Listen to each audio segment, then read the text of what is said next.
To hear what you guys think of Kimmy, and we'll see you next week. Kimmy, hi. Hi. I'm so glad you're here. And that was so cool of Nakia to bring you. Nakia is like, the show doesn't have an intern, but if we did, it would be Nakia. She's given me like so many guests. She even drove you here, which was so nice, and is like waiting to take you back home. She's great. Yeah. Love her. Yeah. So thank you so much for being here. Thank you for having me. Do you live nearby? 10, 15 minutes away. Oh, okay. So pretty close. Pretty close. Are you from here? No. Okay. Where are you from? Puerto Rico. Oh, shit. Really? Yeah. Okay. Oh, that's really cool. Yeah. So when did you come here? I got to the States when I was officially about 7 or 8. Okay. To California? To Texas first. Kind of bounced around a little bit and then went back to our main home in Texas. And then to Cali, I came about 2 years ago. Did you come here for treatment or you just moved here on your own? For treatment. For treatment. Okay. Yeah. So you're born in Puerto Rico. What is your family life like? Like who raised you? Who's in the house? What does all that look like? And then why do you move to Texas? So my dad never lived with us. It was my grandparents, me and my mom. And my mom was always out doing drugs and drinking. So it was my grandma mainly that raised me. And then my stepdad was in Puerto Rico on a work trip and he met my mom, and he's like 13 years older than my mom. So he saw this hot, she had her hair blonde at the time, so it was this hot blonde lady Puerto Rican. that spoke no English when they met. Really? Yeah, and he spoke like barely any Spanish. So wait, are you bilingual? Yes. Oh, that's so cool. Yeah. Okay. So my first language was Spanish. Oh, that's awesome. Aren't you glad now that you have both? Yes. It just seems like such an amazing skill to have. I get paid more. Do you? Yeah. Oh. In bilingual positions, Oh, you get wow. like 15 to 20 cents more. Okay. Oh, that's awesome. When I first moved here, I literally knew no English, and they threw me into school, and I had no idea. You mean when you first moved to Texas? Yeah. Okay. Okay. So was your stepdad, that's why you guys moved to Texas? Yeah, he's from Switzerland, but he actually has a house in Northern Cali up in Salinas. He lived there and worked from there and then ended up in Puerto Rico and then moved us to Texas whenever it was like, it's still really cheap there, but when it was cheaper. And so we ended up staying there for a while. Some time was like in Oklahoma, some was in Arizona and Nevada. What does he do? What moved you guys around? What's his job? He was a project manager for Verizon. Oh, okay. Okay. I don't really know much Yeah. about that. Yeah, I don't know why you would like move a lot, like jet setting Verizon It was employee. stuff you could do I don't know. online. Right. So I don't know. But we also had, me and my siblings were in sports. So we also had a lot of tournaments in other places. So sometimes we'd just stay longer wherever those tournaments were because we'd have back-to-back ones. What sport did you play? I played soccer, basketball, and I was in track. What were you the best at? Soccer? Soccer. I can totally see you playing soccer. 100%. Yeah, yeah. It was my favorite sport. And How did you do in school? pretty good. I'm shocked. I'm shocked I graduated. I had like a 3.6 GPA, and that was me not trying, getting high all the time. Yeah, so when do you start? At what age do you first get high, and what do you do the first time? So the first time I got high, I was 8, and it was off opioids. And then I did a bunch of like Xanax, Addies, and then around 10 is when I tried meth for the first time. Okay, so the opioid situation at 8, was it like your mom's oxy, or walk me through how that happened? So I have fibromyalgia, so I was always in a lot of pain. And my mom obviously would doctor hop for all these pills. And so I would just have to whine, "Oh, Mom." And she would just give me whatever. And like 10 minutes later, I'd be like, "Mom, it didn't work." And she'd give me more. And then 10 minutes later, I'd be like, "Mom, one more." How did you know that, though, the first time? Or was the first time an accident? Like you actually were in pain, but then you just Yeah. discovered that you liked it? Well, it was kind of like I knew from things I've done previously. I had self-harm before then. Before 8? Yeah, What age did you self-harm? 6. Okay. I always ask people this. When you would cut, I'm assuming? Mhm. Okay. Did you see someone do that, or was it instinctual for you to do that on your own? Or did you have a friend that told you? When I was burning myself, that was like instinctual, but when I was cutting, I had seen it on one of my friend's older siblings, Oh, okay. and she had just told me, like, she was trying to explain it to a child. And she was like, "Oh, I was just in a lot of pain and it's not something you're supposed to do." And I was like, "Well, did it work?" And she paused, and that pause was enough for me. Wow. Okay. So what was going on with you that you felt like burning yourself? I always had this like sense of dread and not fitting in, not being wanted.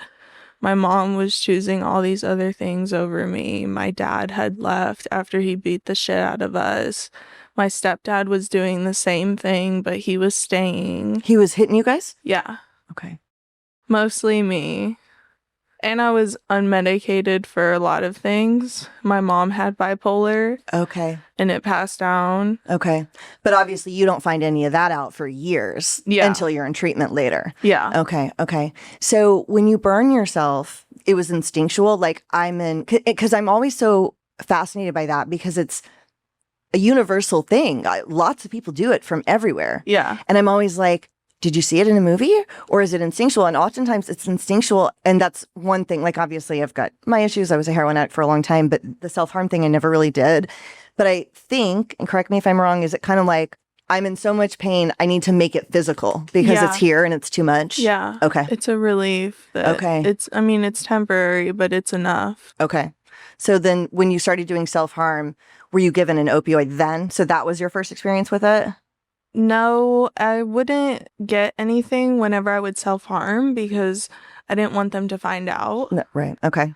So it had to be a day where like my pain was actually bad. But then my mom started doing meth with me.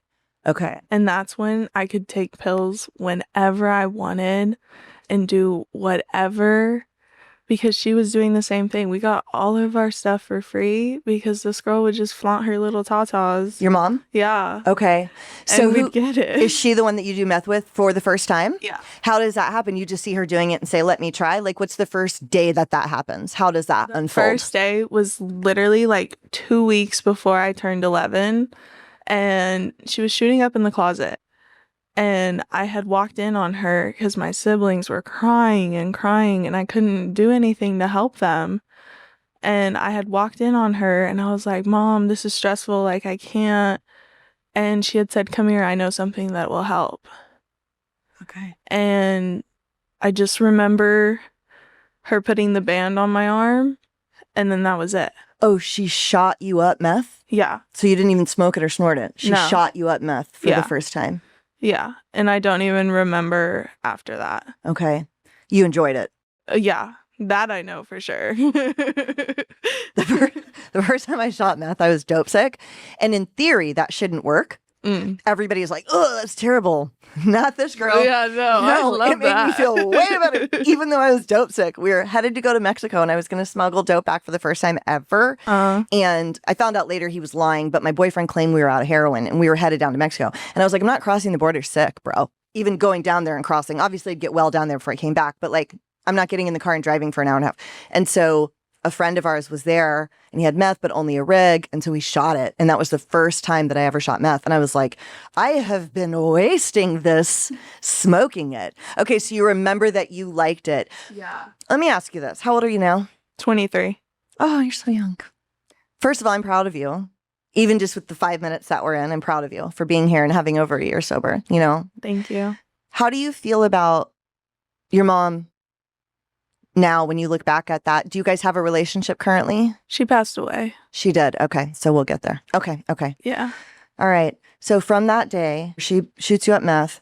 Do you start doing meth daily with her? Almost daily. There would be some days where I wouldn't because I really liked mixing uppers and downers or like going back to back. So there were some days where I'd just go upstairs to my room and just do my own thing because she was a big upper. Then I'd sleep for a day or two, and then I'd go to her room and we'd use meth, and then we'd both be up for like a week. Did your stepdad know? He was getting high too. Oh, he did. He was Yeah. doing meth with you guys. He didn't do the meth, Okay. but he would do opioids and smoke weed and drink. So he knew. Yeah. He did know. Okay. Yeah. Are you still going to school during this time? Yeah. Are you serious? Yeah. So even if you're up all night, you're going and getting on a school bus and going to elementary school? Yeah. That's wild. I can't believe you graduated. So, Me. so listen, just so you know, you should take an IQ test because you're probably a genius. The fact that you graduated and you were shooting meth, I can't believe you were able to do that. I was told when I was in middle school, I believe, that I could skip 2 grades. Right. Okay. And I didn't because This checks out. I had my parents were like telling me I couldn't. And then I also had to be with my siblings and take them to school and take care of them. So it wasn't like you can't graduate early because then you're going off to college and we won't have you anymore. It was, you can't graduate early because you have to be able to take care of them. Yeah. Right. Okay. Okay. So you're going to school. The opioids that you're doing, heroin or pills? Pills. Pills. Okay. So you're shooting meth and then what, like snorting the pills or something? Yeah. Okay. How long does this go on? And do you pick up a habit? Like, do you get dope sick at some point? Are you doing opiates that often or no? I was doing them pretty frequently, but I never got sick from them. If I did too much, then I'd kind of be out of it for a day or two.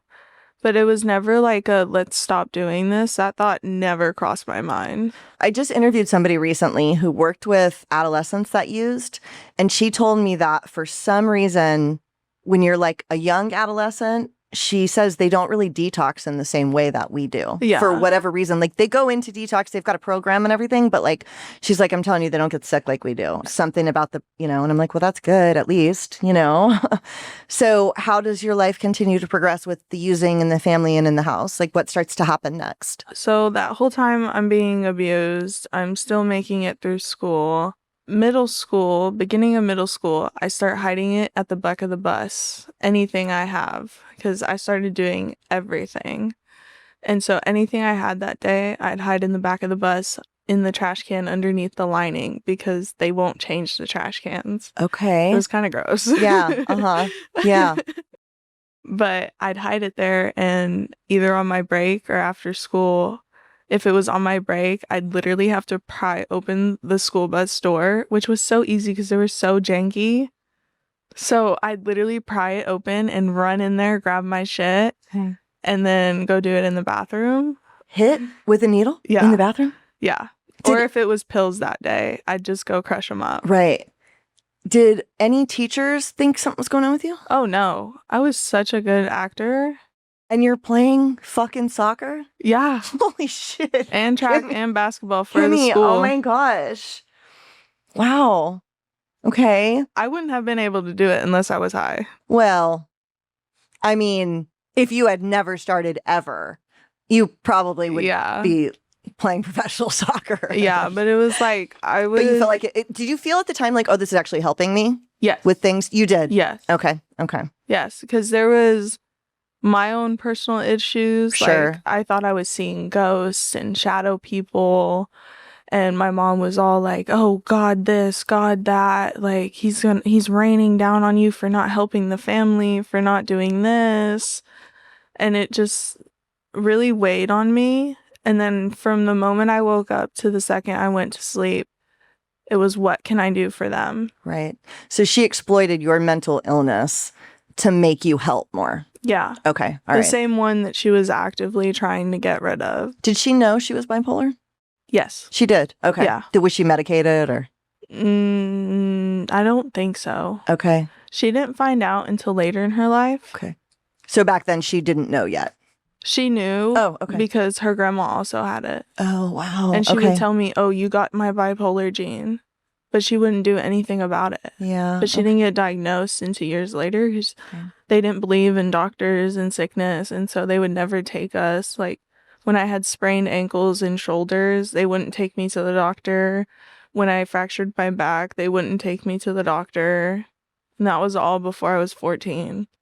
No dentist, obviously. Oh, no. Okay. I've been like 3 times in my life, and that's all been the last year. You have really good teeth. That's what I'm always told. You're so lucky. Oh my God. Your teeth are so good. I have no idea how nothing has happened to Wow, them. that's wild. No, you have really nice teeth. Oh, well, that's the one thing God was doing, not raining down hellfire, but giving her like, this girl at least needs good dental. Yeah. You know? Yeah, I need something. Something. Oh my God, give her a leg up fucking somehow. Yeah. So you say abuse your stepdad? Yeah. Okay. Hitting you. Yeah. That kind of stuff. Okay. When you start shooting meth and doing all the things, does the self-harm stop? No. No. Okay. So you're continuing to do that. It got less. Right. Okay. I did attempt when I was 14, Okay. and that was with cutting. I tried to slice my arm. I have a tattoo over it of my mom's EKG, the very last one. I And just got chills. but at 14, I had actually cut my arm, and my sister walked in, and so I had to put it behind my back. And she was asking about dinner because I was late for dinner, and that's never happened. And she was freaking out, and I was like, oh shit, who's gonna take care of these kids when I'm gone? And so then before that, I would self-harm as well by stapling my arm. That's what I did to the cut. I just stapled it up, and then I wore a black long sleeve, and I went down and made dinner. Was like, I'm not gonna do this for a couple years until they get a little older. Okay. So no one really knew about that. No one knew that happened. No. Okay. Okay. Yeah. So high school, you graduate, obviously, Yeah. we said. Yeah. What happens with the drugs? How does that escalate throughout high school? And did you go to college? Partially. Okay. So what else? Where are you living here? And what's the escalation here? So I was still living with my stepdad and my mom in Texas when I was in high school. I was playing sports, but I had half days. So I'd literally go to friend's house and just get high the rest of the day. Unless we had like a soccer game that night, then I'd like get a little high. Enough to not knock me out. Right. Okay. And then I'd go play the game and then go back to the friend's house and just get fucked again. And that went on. At the end of my high school years, my mom got breast cancer. Oh. We knew that was coming because my grandma also had it. Okay. And she passed away from it as well. Okay. So when I got into high school, my grandma had passed away at the end of middle school. So when I got into high school, my mom began to take care of me more. And so I had started college. I got about 1.5 years in, but I had to drop out to take care of my mom. And so I was taking care of my mom. We were still getting high, just not as much. So I'd go by myself every few hours. And she was just very sick. My stepdad was never around. And when he was, it was like a whole riot. Did she do chemo in the whole 9, even though she's She not? did chemo, so she started radiation. doing doctors at that point. Yes. Okay. Yeah. So she had actually went because she had felt it. And we were like, we know what this is. Yeah. And it okay. was stage 4. So she had a double mastectomy, did chemo and radiation. It came back. She ended up going into the ICU and then hospice care. And me and my stepdad would switch every night to stay with her because they weren't treating her the best at first. But if one of us was there, we could help. I'm sure it was like a state hospice or something. Yeah. And so we would switch on and off to take care of her. And she seemed to be getting a little bit better. And then she had this last EKG. Everything was fine. And then one night, my stepdad, it was my night to be with her. And he had told me, I need to go home and take care of the kids. That you need to go. Yeah. Okay. That I need to go. And I was like, no, I'm staying. It's my night. I loved my nights with my mom. She was my best friend. And he had said, no, you're going. And I was like trying to throw this whole fight. Like, you need to back the fuck up. I've known her longer kind of thing. And so, but I ended up going home and taking care of the kids because if he's pissed off, he's not going to do anything for them. So his mom and my mom's dad. So the grandma on my stepdad's side and my grandpa on my mom's side were visiting that last week. And so they were home when I got home. I had put the kids to bed, everything. At that point, there was only 3 of us because a month before, a drunk driver killed my sister. What? Really? Yeah, Younger or older? younger. She was 13. Oh, one of your stepdad and mom's kids or a different half? One Yeah. of their kids together? Mhm. Holy shit, where was she? How did that happen? She was with one of her friends and their mom, and they were just driving. They got hit head on. She was tiny. She flew out of her seatbelt head first into the front, brain dead. Oh no. Oh my gosh. And this had just happened? A month before. Whoa. And Oh my gosh. I was just like, it wasn't as bad as my mom because she was still warm, Yeah. but it was hard because just seeing my siblings in shock over Yeah. that. Of course. Yeah. Like wishing for her to wake up and she's got these tubes coming Oh, like out. you guys went and saw her there? Oh, Yeah. vey. How long was she on the thing? And then did your parents have to make the decision she's brain dead? Yeah. Oh my God. A day. Oh my gosh. We had a day with her. Did you go all sit with her and stuff? Yeah. Oh my gosh. We were all, my brother was holding Him. her Holy leg. shit. Me and my sister were holding her hand. Oh, Lord. Okay. So then fast forward to that next month, and the grandparents were home. My siblings were home. I had put them to bed. The grandparents had went to bed. I stayed up for a little bit. My mom stopped texting. I went to bed thinking nothing of it, like maybe she's just in bed. It's been a long day. I wake up and I know something's wrong. The house is quiet. It's eerie. I go downstairs. The grandparents are gone. My dad's not home yet. Grandparents are gone. My siblings wake up. It was like this weird timing. My sister walks out of her room. I'm on top of the stairs looking at her. My brother comes out of his room. We're all 3 standing there. My dad walks in. We lock eyes. The look on his face. I snapped the railing off the stairs. I was so pissed off. I couldn't believe. You weren't there. Yeah. And I couldn't believe it happened. She was fine the day before. And her heart just gave out. I always question, like, did he give her something? Did he stress her out? Yeah. Like, if I had been there, would it have been different? What do you think? Do you think he did something shady? My case manager brought up that maybe she knew and she didn't want me to see. Oh, okay. And so that's why she had him send me home, because she Okay. knew from her Yeah. would give it away, because I could tell Yeah. whenever something was wrong. But that day I didn't. Okay. But I was also really fucked out of my mind. You were high. Yeah. Okay. Yeah. Wow. Holy shit.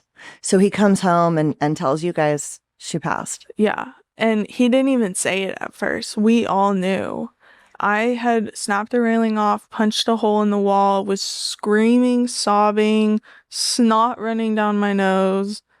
And then I went up to him and I was like, this isn't happening. And he's like, she's gone. And I was like, let me see her right now. All of us got ready. He took us to the hospital.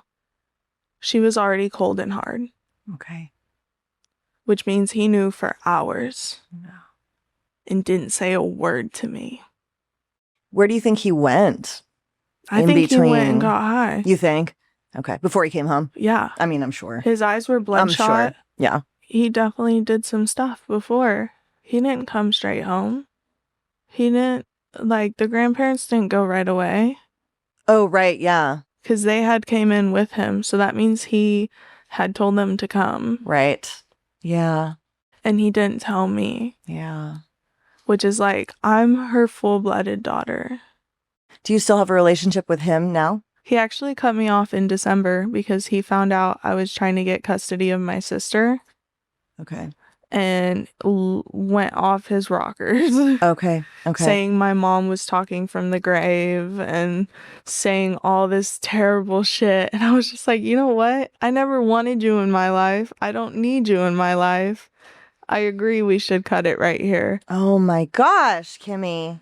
Okay.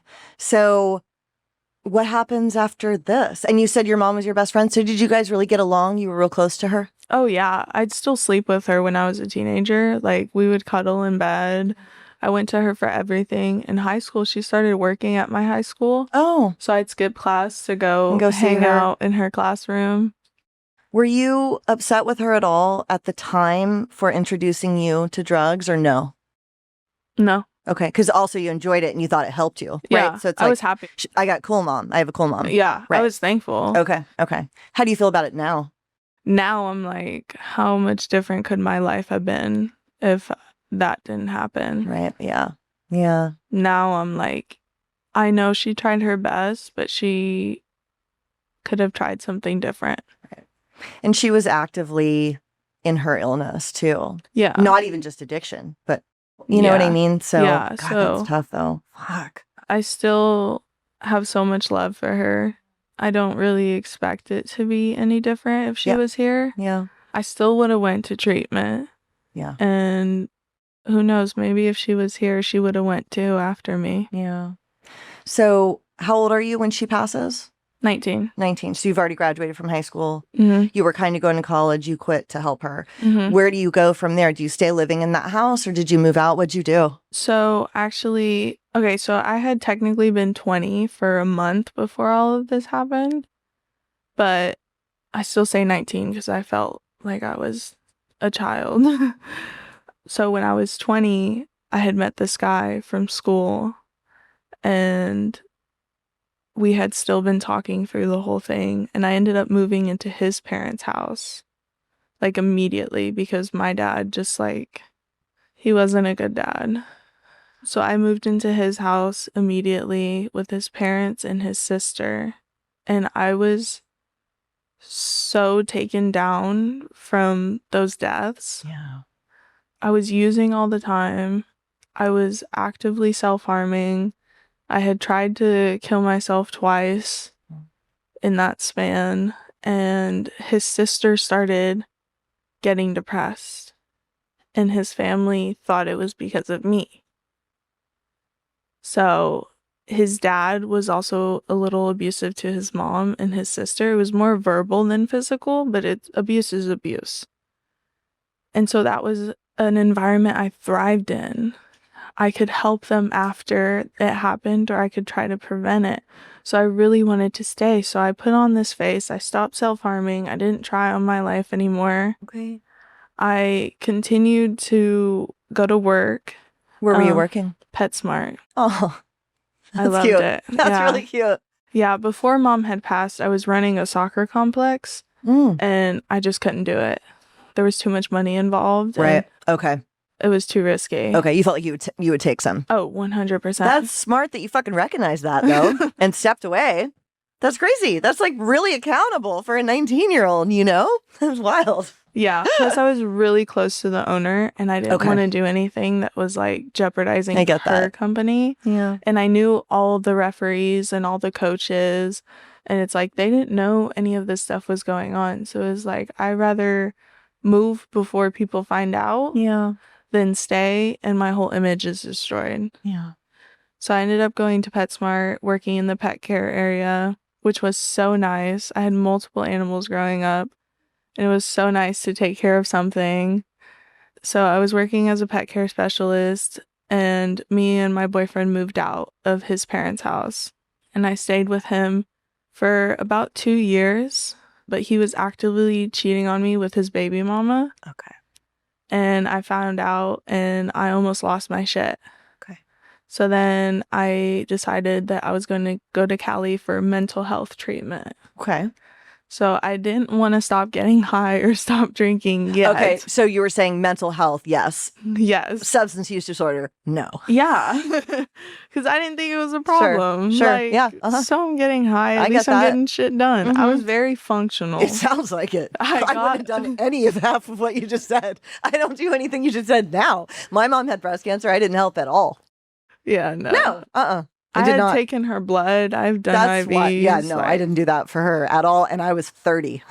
So, like, you did a lot. So fucked up. My mom and I are really close now. At the time, I was just a very ungrateful in my addiction person, but I was just coke. I wasn't even shooting heroin yet, and I was still just awful. But anyways, so you find out he's cheating on you. Yeah. Okay. And I decided that it just wasn't worth it.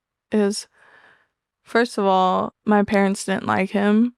They had known him before my mom had passed. And they thought he was like this stuck-up white boy who was trying to get with this Hispanic for like cultural benefits. And I'm like, huh, Dad, doesn't that remind you of anyone? That's awesome. Did you ever say that, or did you just think that? I told him You did? straight up. I was like, Dad, don't you Your think dad is that's white? Your stepdad? Yeah, so white. The sun reflects off this. Like, I love that you actually said that to him. That's amazing. That's Yeah. literally what he did from Puerto Rico, speaking Spanish too. Like we're like, you know, I was like, didn't you At the win highest a level. child over? Because my mom had me at 17, which means they met at 19 when she was 19.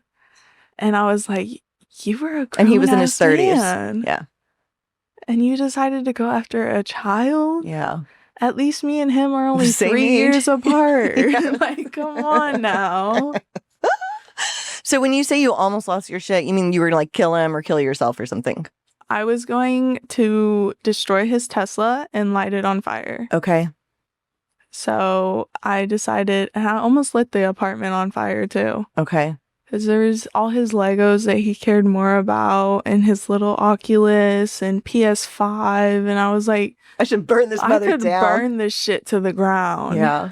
And Had you ever lit anything on fire before? oh, yeah. You did? Yeah. Like what? Since What kind I of was stuff? 12 years old, I was like lighting trash cans. Okay. I would get little baggies and fill them with gasoline, and I'd light them and then throw them At And they people just- or just in the air? in the air. Okay. Out into the field. Not at Okay. anyone. Okay. Okay. I never lit anyone on Wow. fire. What do you think that's about, the fire obsession? Because now I know you've done some therapy. Do you know what that's from?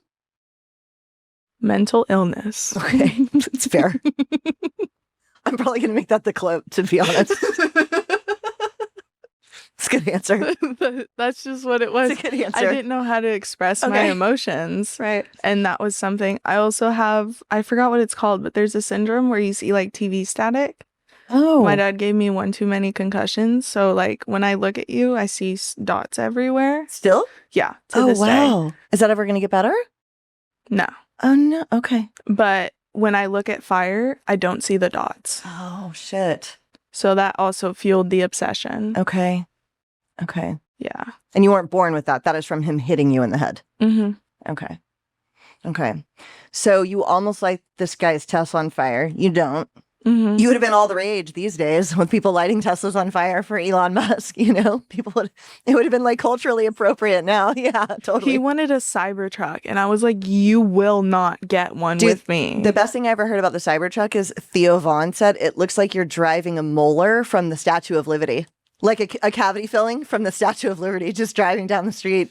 And I It was like, literally it looks like totally a garbage does. truck. Totally, yeah. It's the most bizarre thing of all time. Yeah, no. Yeah. If we were still together, I would have lit it on fire by now. For sure, yeah. But that day I hadn't, because that was the first day I got the idea of getting custody of my siblings, because I had moved out and left them there. And although they didn't get much of the abuse because they were his kids, it was still an abusive environment. Yeah. I don't know why. It was like I had the matches in my hand, car already ready to be flamed.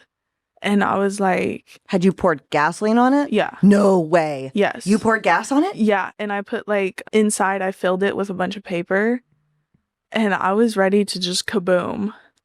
Did you fill up a gas can and bring it? Like one I of those, literally, you know, those like gallon jugs or liter? Or like if you whatever? run out of gas. Yeah. Okay. But like, no, a water bottle one. Oh, like a real one. Okay. Yeah. Okay. I had went to the gas station and filled that up because there was one right around the corner. You just stood there in and the he's street. still asleep. Oh my gosh. And I poured that everywhere, and inside I put all this paper to just make sure it's like Yeah. burning. Yeah.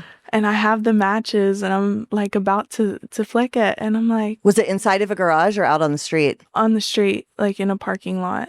It wasn't covered or anything, so I wasn't worried about hurting anyone. throughout my whole addiction and everything, my one thing was I can't hurt anyone or let them see. So it wasn't like anyone knew anything. And so then I had thought about my siblings, and I was like, my brother was already getting older and he was going to get like aged out of the house and move and all that. So then it was just about my sister. And I put the matches down and I started wiping the car with this random rag that happened to be beside the car. Wasn't mine. I don't know whose it was, but it was clean. It was folded and it was next to the car. Wow. Okay. I know. Is that funny? They can't hear it. Okay. Isn't it so loud to us, Yes. though? I know. It's like crazy. You guys, I'm telling you. I brought this up last week, too, because when you put the water down, it's like, bing! And a couple of episodes ago, I thought they could hear it. And I was like, isn't that loud? And it's silent. So, yeah. That's weird. I know. Isn't that weird? I guess because it's metal or something. I don't know. But I want to put something over it so that doesn't keep happening. Isn't that great? Because every guest does that. And then they're like, oh, my God. Like, I know. I'm sorry. It's okay. Okay, so there was a rag there. Miraculously, you clean the car off. How did you catch him cheating?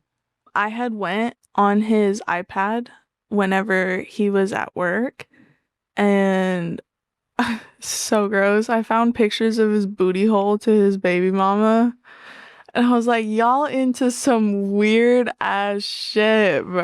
You're texting butthole pics. And I was like, what is this? And he was like, oh, I just send those to my friends. And I'm like, that's worse. Are you sure that's the lie you want to go with? Like, I can see who you sent it to. That's definitely worse. So it's like, you're not doing that. Oh my God. Yeah. And so then I started getting really depressed again. But I was just like, I can't kill myself. I can't kill myself. And I started helping him out at work. So I'd get home from work and go to he ran a Domino's right next door. So I'd go and help him, and I'd just work from the second I woke up to the second I went to bed. Okay.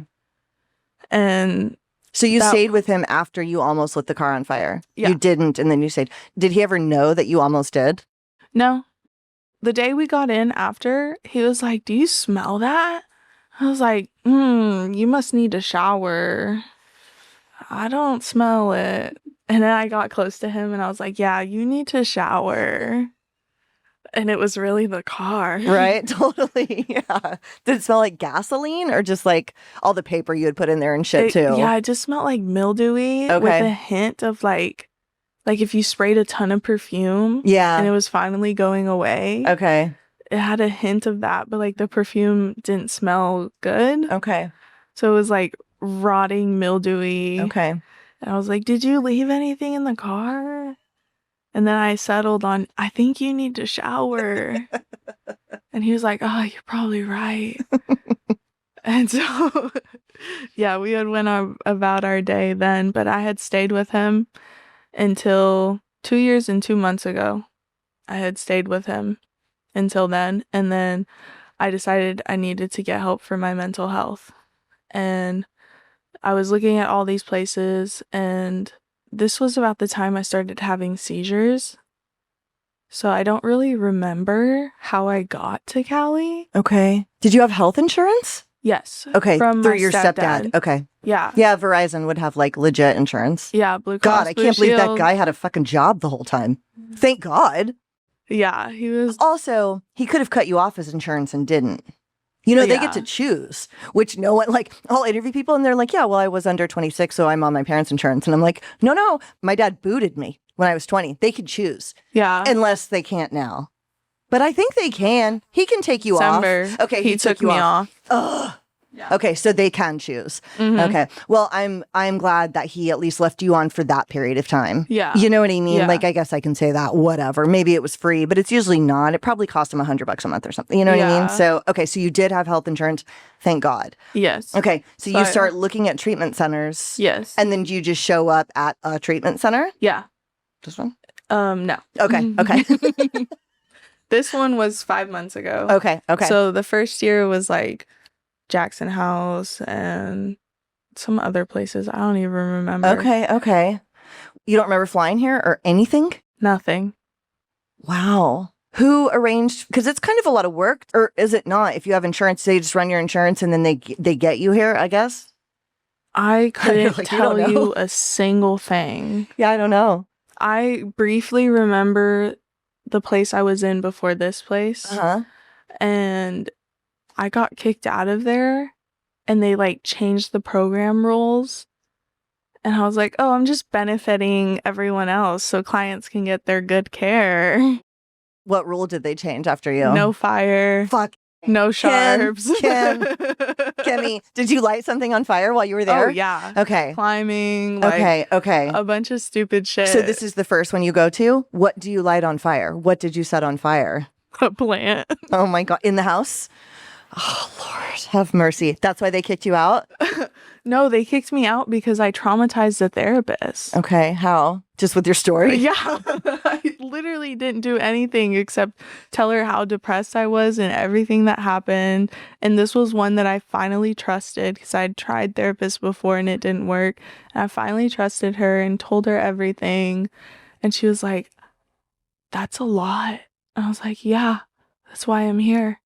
She's like, I don't think I can do this. She was new. That was her first year. Oh, okay. And I was like, what do you mean? I just got to the point of telling you everything. This is like her 6th session. Oh, no. And she was just like, I don't think I can handle it. Wow. And I was like, okay, can we just try one more? Yeah. So the next session, I came all happy and everything.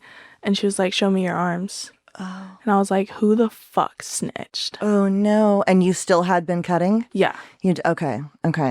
And so I came in all happy, goody two shoes. Like I hadn't lit anything on fire, didn't climb any buildings. Everything was going good.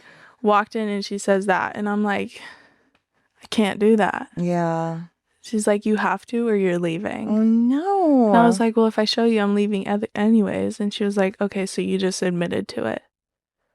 And I was like, fuck you, first of all. Yeah. And that's when they kicked you out? Yeah. Okay. But so explain this to me. If you go somewhere for mental health, for one thing, were you still doing drugs out here? Did you find some? Oh, you did? Yeah. So was it not, you could leave? It was kind of like an outpatient. Okay. And you found meth out here? Or yeah. Okay. Down by the Strand, actually. In Oceanside? Yeah. Sure. Sure. Yeah. Were you continuing to shoot it? Like you were buying needles? No, I started smoking it. Okay. Yeah, that's more Oceanside vibes. Yeah. That's a lie. Definitely people shoot there too. I've seen it. For sure. Yeah.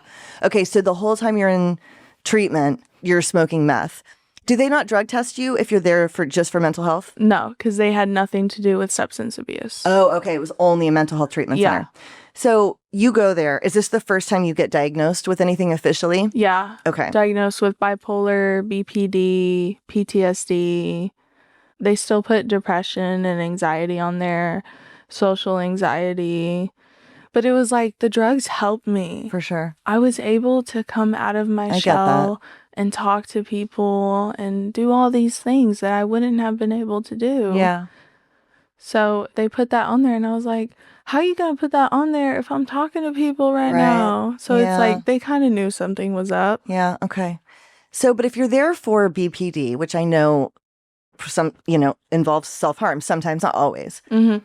And you're self-harming though. Isn't that you're there for the treatment? So what could possibly be the rationale of kicking you out for the thing that you're, I guess if it's like if we relapse, you're there for drugs, but they still kick you out for it. They don't necessarily help you through it. Yeah. Is that where what this gets to? What they did was when they kicked me out, they had 5150'd me. Okay. And then after the 5150, they said, we think a better opportunity at somewhere else would be better. Okay, so they didn't put you on the streets. That's good. Yeah, no. Okay. It wasn't like just get out of here. All right. Did you get anything out of that first treatment center, do you think, when you look back? I mean, I made out with a lot of the girls, which was fun. That's awesome. So I had a lot of fun. Bye. You're bye. Okay. Yeah. I was gonna say, wait, that's perfect. You just keep going around to all women programs. Yeah. I actually live with one of the girls right now. That's from that program that you hooked up with? I didn't hook up with her. We just made out before I left. Okay. So and now you randomly live with her again? Because you both ended up at which I'll beep out. Well, she's in the sober living, and the sober living is third party to Oh, okay. So she's not in your same program. Yeah. Got it. She's just Okay. in the sober living. Okay. You walk in the house, you're like, hey. So after Jackson House, I ended up, Okay. and they started adding meds every week. Wow. Who was doing that? A psychiatrist? Yeah. Okay. They had me see the doctor every week, sometimes twice a week. Okay. And every time I saw her, there was another med. Did you think at the time, okay, sure? Or were you yeah, right. Okay. At the time, I was like, shoo, why not? Right. Right. It might work. It might work. Yeah. Or did you just want medication so that you could be kind of out of your head? I was prescribed it, so it wasn't technically relapsing or anything. Right, totally. Were you still doing meth then too? No, I had stopped. Okay. Because this is attached to a sober living. Okay. And they do drug tests. Okay. So I had to be sober. Okay. And that's actually my first day here was like my first ever time getting sober. Really? Okay. Yes. Was it hard for you to stay sober? Did you become aware that that was also difficult in addition to the mental health struggles? It wasn't too hard in the beginning because I was like, I had this house manager. He was also a tech, and I had this biggest crush on her. Oh. And so I was doing it for her when she was my house manager. Staying sober? Yes. Okay. Because I was like, I have to see her every single day. I was with her in her office. We'd have tea in her bedroom. It was sometimes that works in the beginning. You can like people and it can get you sober. That actually happens. Rio, the person I just interviewed last week, like a big part of it in the beginning was this guy that was married that she was like in love with, and he was going to AA. That's like how she got sober the second time, was a married guy that she's not with now. You know what I'm saying? I remember hearing that. So like sometimes, you know, whatever gets you in, Yeah. You know? So, okay. So you were staying sober at first. Yes. Here. Okay. Yes. Okay. And then and going to classes and therapy and all the things. I started saving my pills. Okay. And taking them all at one time. I'm talking like Seroquel, that kind of shit. Prazosin, I was snorting the gabapentin, a bunch of other psychiatric meds. I don't even remember, but it was like I was on over 20 medications. So to take 45 of them at night, because I had noon ones as well. So to take all those at night was like, I didn't realize it then. That's a relapse. Sure. Yeah. Okay. Yeah. Drug-wise. Were you trying to kill yourself, or you just wanted a head change? You wanted to get high? I wanted to get high. Okay. Okay. Yeah. And so they found out pretty quickly. And that's when they took control of my meds. Okay. But I was still able to hide them. I like hid them between my fingers and in my lips. Right.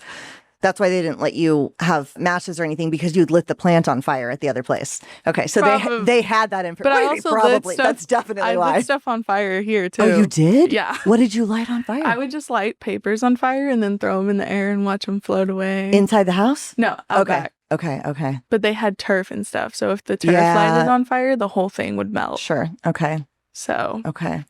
I kind of did some of it to myself. Okay. Yeah. See, you can be accountable. That's good. Yeah. That's good. So do you ever relapse on meth again, or just no? Oh, you don't. So to this day, that's your sobriety date from meth when you got here. Yeah. Okay.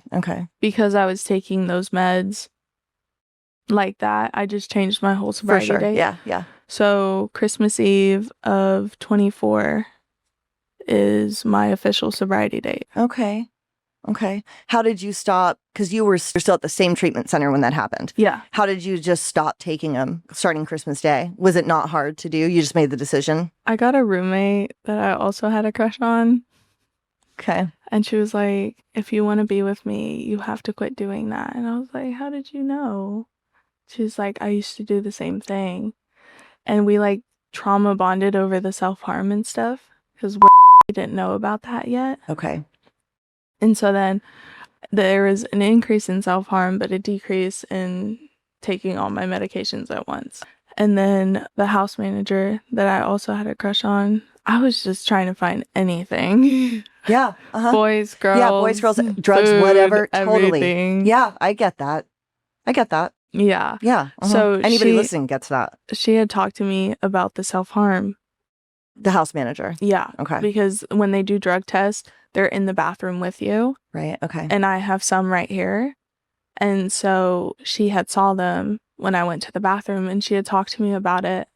So I had stopped doing that for a while because she wouldn't talk to me unless I was, The manager. yeah, Okay. unless I was good from self-harm. Did she tell a therapist at the treatment center that was happening? Yeah, Okay. I got put on a safety contract. Okay. And I had a little safety plan. If this were to happen, what will you do? Okay.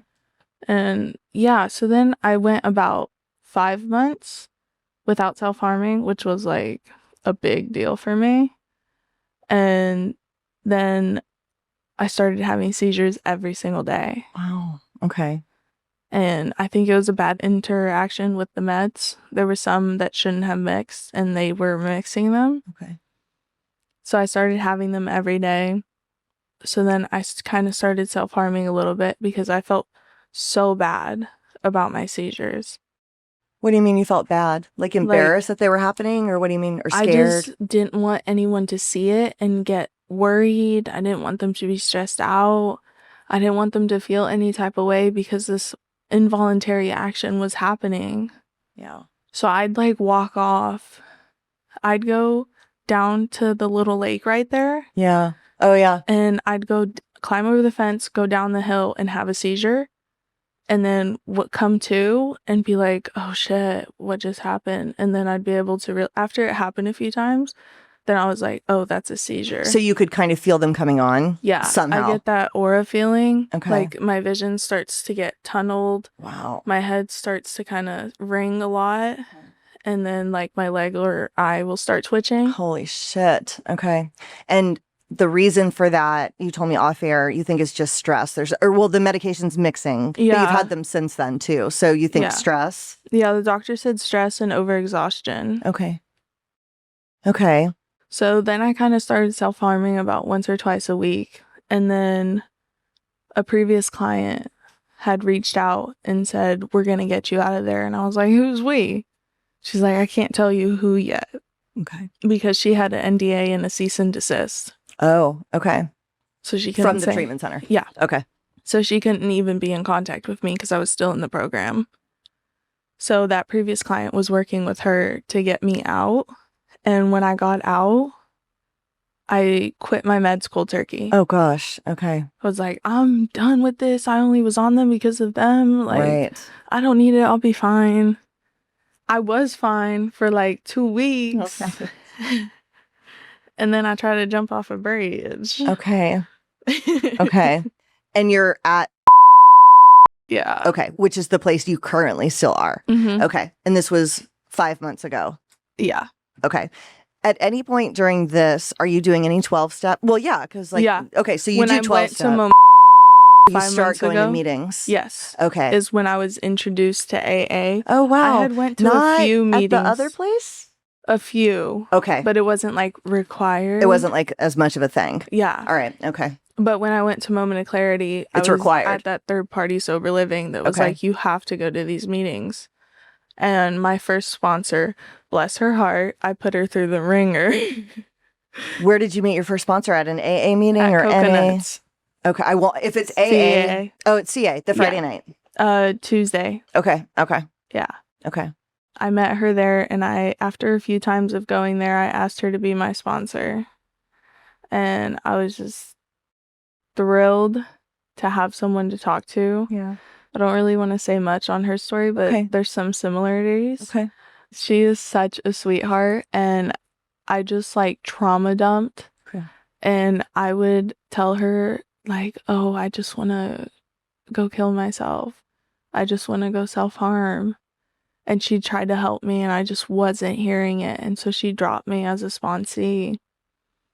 And at first I was so broken. We got through the first 2 steps. Yeah. And they were helping, but not enough. And so then I got She did you a favor, which it sounds like you know now, because you need someone with, well, what would be helpful? Someone with more experience in this specific areas? Yeah, she had sent me to a friend that has more mental health experience. Okay. And I also went back onto meds. Okay. And then I was like working through the steps, got another sponsor because that one was like, I don't know, we weren't vibing. Like, I like her as a person. I don't really enjoy her as a sponsor. So then I got another one and was doing my 4th step. That's when I was like, this program works. Oh, wow. Okay. I did my resentment list. It wasn't as long as I thought it would be, but it was as far as I could remember. And when I went over them with my sponsor, just this wave of like, when like I felt it just go through my whole body. Just saying the things out loud. Okay. Yeah. And then when we did the 6th step, my sponsor had me do the opposites because that list was long. I'm very self-aware. So when I do something wrong, I know it. What do you mean by do the opposites? So all the negative things I put on there that I'm doing, I had to find an opposite. Oh, that was good about yourself. Yes. Oh, good. Okay. Okay. Hated that part. Yeah. Huh. But it was good It's to important see. though. It's really important. Yeah. Because a lot of the stuff that I put on there was back years ago. Like things I don't do now. Yeah. I used to like just randomly want to pick fights on the streets with like even homeless people who are just trying to make it. And I'm just like, yo, what's up? And then like sometimes I just let them beat the shit out of me because I wanted to feel something. Kimmy, okay. You're where you need to be, okay, right now.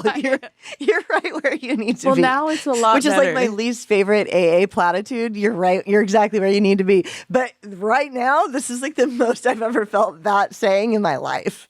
You're right where you need to be, my friends. It was a lot of shit. But I haven't done anything for like 3 months. Okay, in terms of self-harm or fires or that kind of Anything. stuff. Okay. Everything. Okay. And you're on a few medications. Yeah. And it's gotten a lot better. What step are you on, stepwise? 10.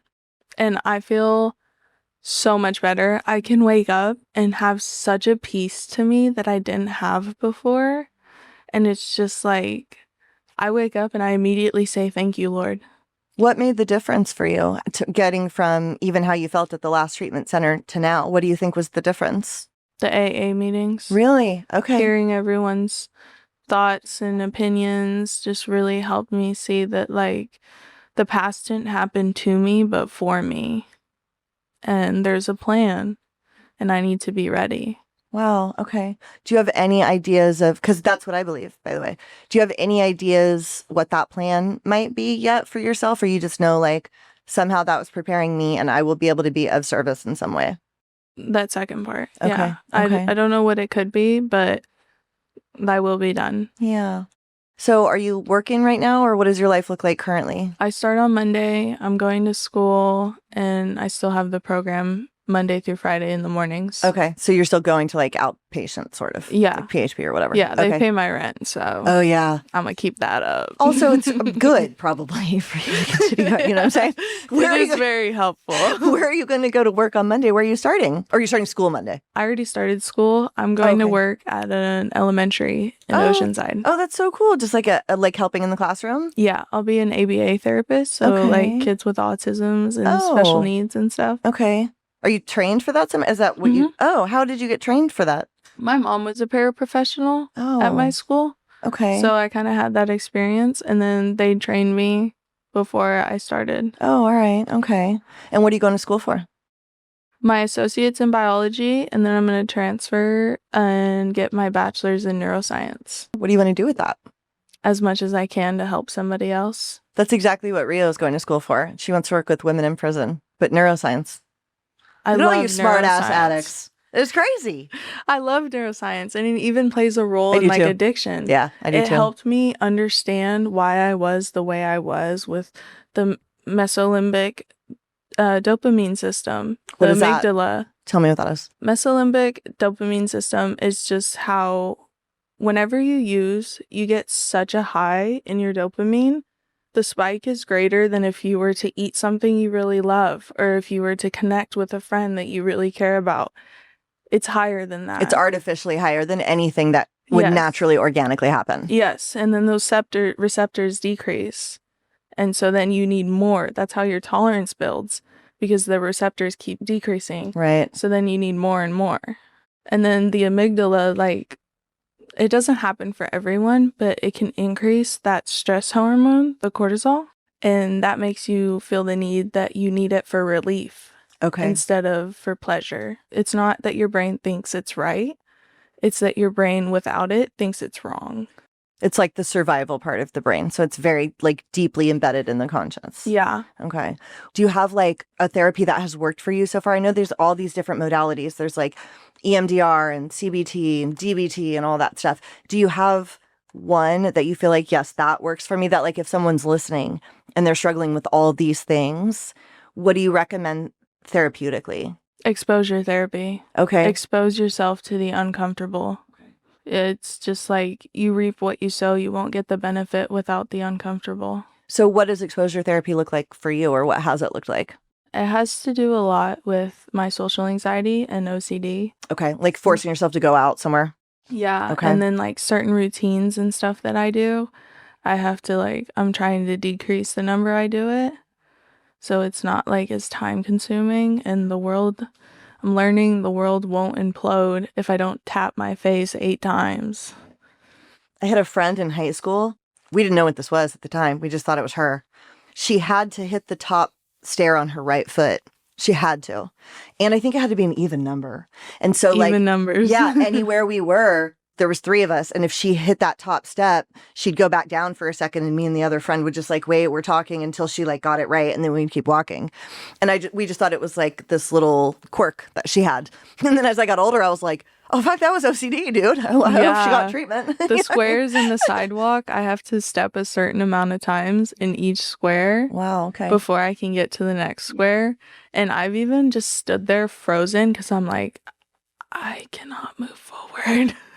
Like, I didn't take enough steps. Wow. But look at you. You're here today. Yeah. Were you nervous about this? Oh, yeah. Yeah, you seemed a little nervous when you came in, but like you have not seemed nervous for 1 second. No. You seem really comfortable, actually. Your energy is like so nice. Okay, good. I'm also a train wreck. And so I think like I was late and shit, and like my stuff is ever. So I feel like if anybody is ever nervous, once they meet me, they're like, oh, this is not an intimidating person. You know what I mean? They're like, we thought that like, the social media or the show or whatever, maybe, but then as soon as they meet me, they're like, oh, this is no problem. Yeah. When we were talking before, that's when I was like more comfortable. Oh, good. Okay. And I was like, okay, I can do this. And it's just like all my friends were telling me like, you will help someone with this. Of course. Absolutely. Because what I would want to get into more is also mental health. And I didn't even know your story was going to be more mental health. I didn't even know that. I assumed since Nakia met you at a meeting, it would be, like the usual. But I love this because I want to be able to add that to my show also. I'm like really focused on the drug stuff, and I've had a ton of like really gnarly drug stories like mine, whatever. But there's both to address. Typically with everybody, there's some element of both. Yeah. So what do you feel like is more of a struggle for you? Mental health stability or the sobriety stuff? Mental health. Yeah. Okay. The desire to drink or use has been lifted. So it's just like, even if like the thought crosses my mind, I'm like, okay. Right. Yeah. I'm not about to do that. And you have a plan in place for like the safety contract that you had here, but something currently, like if I feel like doing this, yeah, I can do this. Yeah. Okay. I do. Okay. I think it might be in my purse right now. Really? Good. Keep it with you. But yeah. Or call me. Now you have my number. You call me and be like, hey, or text me. Be like, Janine, I'm about to set something on fire. And we're like, listen, man, it's not worth it. Arson is a strike in California. I'm serious. Also, the wildfires. And they treat you weird, man. The wildfires are so easy to start here. I know. That I like really cannot light a fire. You definitely can't. When I was at my first rehab, there was this lady, Elizabeth. She was really cool. She was a 2-time arson strike person. And she'd been out for like, but you have to register, like a sex offender, you have to register as an arsonist. Yeah. So she had like a little arson card. And she was the sweetest old lady. She was like 60.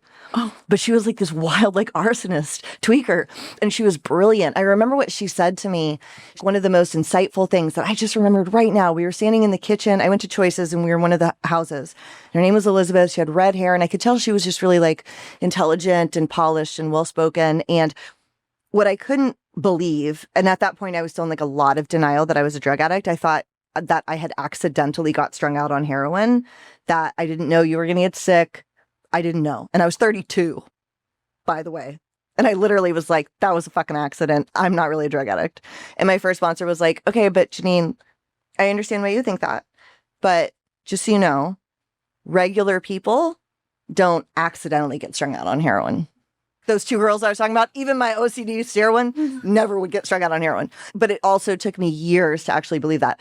But I was talking to Elizabeth and I felt like, because I had all these bougie jobs, I was teaching spin, I was teaching fitness.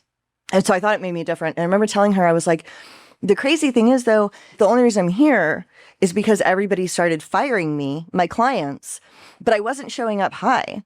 I mean, I was heroin high. You know what I mean? Like I'm still there. I'm well, you know? And I'm like, I wasn't missing appointments. I was still showing up, but they just stopped booking me. And like, maybe it would have been manageable. And I'll never forget. She was like, yeah, so the interesting thing about that is I believe people start to sense, as human beings, we start to sense things like that. And it's like, oh no, I shouldn't continue giving this person money. And they just somehow kind of energetically feel that way. Yeah. And that's how that happens. And I thought, man, that's actually probably true. I bet that's true. Also, I probably was obviously on drugs. Like, you know what I mean? Like when I look back at the time, I was like, I'm fine. But I'm like, I think they knew, you know? Yeah. Like I made amends to one client from back then. She was actually the first person I made an amends to. Mm-hmm. And I was, because I just disappeared from training her. And I was like, hey, I'm really sorry, blah, blah, blah. And she went back and she was like, yeah, I could tell. I thought maybe you were doing drugs. I was We like, don't hide it as well as we thought. I was like, damn, dude, really? So what does your life look like right now? You're doing your program during the week, you're still in the sober living, and you're going to college and you're starting your job on Monday. Yep. That's awesome. And I go to church. Oh, you can say that. Okay. Oh, yeah, that's fine. Okay. Yeah. I'm going to church more and building that spiritual thing. Okay. I pray and meditate every morning. And I even pray throughout the day. It doesn't always have to be bad. Sometimes I'll just be like, that flower you made is very beautiful. Be like, that tree, the wind is the perfect amount. So just noticing things like that. Yeah. I love that. And then if I do need it, I try to give it to him. If I'm stressed out or worried, I just try to give it to him. And like with the self-harm, what's kept me from doing it now is my case manager told me about Psalm 139. And it's just talking about how God loves every creation he's made, which are all his sons and daughters. And who are you to harm what he loves? And that's working for you right now. Yeah. I love that. It's helped me a lot. Yeah. Our bodies are temples. Right. And who am I to say his image isn't right? So meditation and prayer, do you have any like specific practices that you do beyond what you just said, which I love, like throughout the day, just like noticing things?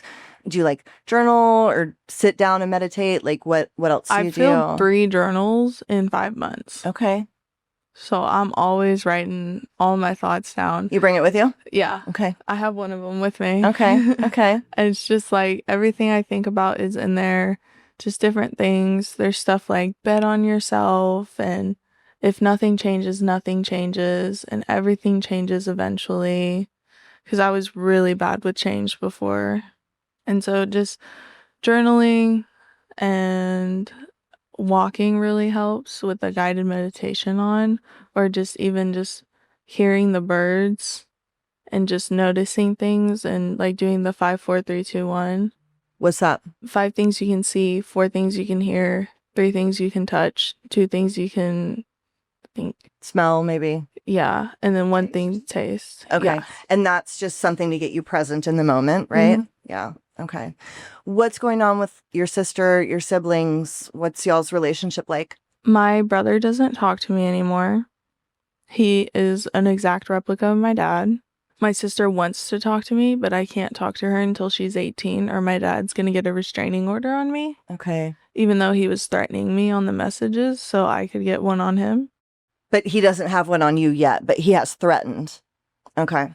So when was the last time you spoke with either of your siblings? Early January. Oh, okay. So kind of recent. Yeah. Okay.